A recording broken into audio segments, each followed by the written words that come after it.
কি অবস্থা আরিফ ভাই?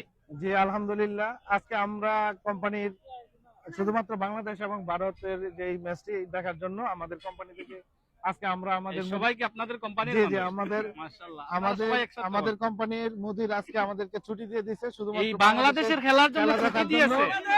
আরে ভাই, কি এবং- বলেন? এবং এটাই তো আমরা দেশপ্রেম ভাই। আমরা অলরেডি বাংলার টাকায় 1,00,000 টাকা টিকিট কেটেছি। আমরা সকল বন্ধু বান্ধব মিলে অবশ্যই আশা রাখি আজকে বাংলাদেশ ম্যাচ জিতবে এবং আমাদের আল্লাহ আশা পূরণ করবে। করবে। ধন্যবাদ বাংলাদেশ টিমকে। ইনশাআল্লাহ, এবং ইনশাআল্লাহ। মিস করছি সাকিব আল হাসানকে, খুব মিস করছি আজকের হ্যাঁ, খেলা। আমি তো দেখতে পাচ্ছি আপনি আপনার এখানে 75 জি, জি। লাগিয়েছেন। সাকিব ছাড়া কি আমাদের বাংলাদেশ ক্রিকেট টিম কি শূন্য? সাকিব আল হাসান শুধুমাত্র সাকিব আল হাসান শুধু বাংলাদেশের জন্য নয়, সারা ওয়ার্ল্ডের জন্য সাকিব আল হাসান ওয়ান পিস। আজীবন সাকিব আল হাসানের শূন্যতা থেকেই যাবে, যত প্লেয়ারই আসুক সাকিব আল হাসান